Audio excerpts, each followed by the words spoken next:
Hi friends, അപ്പോൾ ഇന്ന് നമുക്കൊരു പെട്ടെന്ന് തന്നെ നമുക്കൊരു 2 മുട്ടേനെ കൊണ്ട് സൂപ്പറായിട്ടൊരു ഓംലെറ്റ് തയ്യാറാക്കിയെടുക്കാം. എല്ലാവർക്കും അറിയുന്നതായിരിക്കും.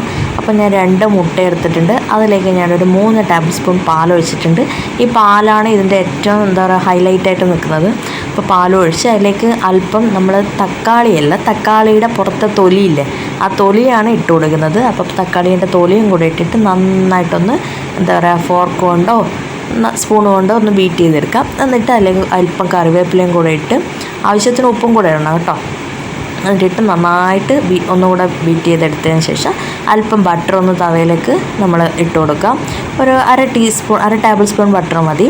ആ ബട്ടറിൻ്റെ ടേസ്റ്റും ആ പാലിൻ്റെ ടേസ്റ്റുമാണ് ഈ ഓംലെറ്റ് നല്ല നമ്മൾ വെറൈറ്റി ആയിട്ട് നിൽക്കുന്നത്. അപ്പോൾ കുട്ടികൾക്ക് വേണ്ടിയിട്ടുള്ളതായതുകൊണ്ട് ഞാനിപ്പോൾ പച്ചമുളക് ചേർക്കുന്നില്ല കേട്ടോ. നിങ്ങൾക്ക് വേണമെന്നുണ്ടെങ്കിൽ പച്ചമുളകും കൂടെ ആഡ് ചെയ്യാം, വേറൊരു ടേസ്റ്റും കൂടെ ആയിരിക്കും. അപ്പോൾ അതും കൂടെ ഇട്ടതിന് ശേഷം തവയിലേക്ക് നമ്മൾ ഓംലെറ്റ് ഒഴിച്ചു കൊടുക്കാം.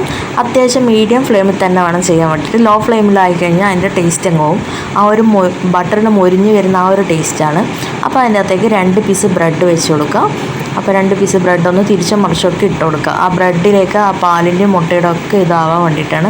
അപ്പോൾ നിങ്ങൾ വിചാരിക്കും സിമ്പിൾ ഓംലെറ്റ് ഇല്ലേന്ന്, പക്ഷേങ്കിൽ നമുക്ക് കഴിക്കുമ്പോൾ അതിൻ്റെ വ്യത്യാസം നമുക്ക് മനസ്സിലാവും. നിങ്ങൾ ചെയ്ത് നോക്കുക, അപ്പോൾ നിങ്ങൾക്ക് കറക്റ്റ് മനസ്സിലാവും. അപ്പോൾ ഇതറിയുന്നവരാണെങ്കിൽ ചെയ്യണമെന്നില്ല, എങ്കിലും ഞാനൊന്ന് ജസ്റ്റ് ഒരു കുട്ടികൾക്ക് വേണ്ടിയിട്ടായിട്ടുള്ള ഒരു വീഡിയോ ആയിട്ടാണ് ചെയ്തത്. അവർക്ക് വളരെ തന്നെ ഇഷ്ടപ്പെടുന്ന ഒരു റെസിപ്പിയാണ്. അപ്പോൾ തീർച്ചയായിട്ടും എല്ലാവരും ട്രൈ ചെയ്ത് നോക്കുക. അപ്പോൾ സിമ്പിൾ റെസിപ്പിയാണ്. ഞാൻ ചെയ്യുമ്പോൾ നിങ്ങളൊന്ന് കാണിച്ചെന്നേ ഉള്ളൂ. അപ്പോൾ എല്ലാവരും ട്രൈ ചെയ്ത് നോക്കുക. എൻ്റെ ഈ വീഡിയോ ഇഷ്ടപ്പെടുകയാണെങ്കിൽ നിങ്ങൾ ലൈക്ക് ചെയ്യുക, ഷെയർ ചെയ്യുക, കമൻറ്റ് ചെയ്യുക, അതുപോലെ തന്നെ സബ്സ്ക്രൈബ് ചെയ്യുക.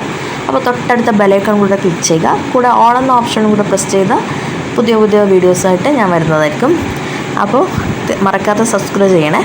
അപ്പോൾ സിമ്പിൾ റെസിപ്പിയാണ് കേട്ടോ. എല്ലാവർക്കും ചെയ്യാൻ പറ്റുന്ന കുട്ടികൾക്ക് പോലും ചെയ്യാൻ പറ്റുന്ന ഒരു റെസിപ്പിയാണ്. അപ്പോൾ വേണ്ടുന്നവർക്ക് റെസിപ്പി ഫോളോ ചെയ്യാം. ഓക്കെ, മറ്റൊരു വീഡിയോ ആയിട്ട് കാണുന്നത് വരെ ബായ്.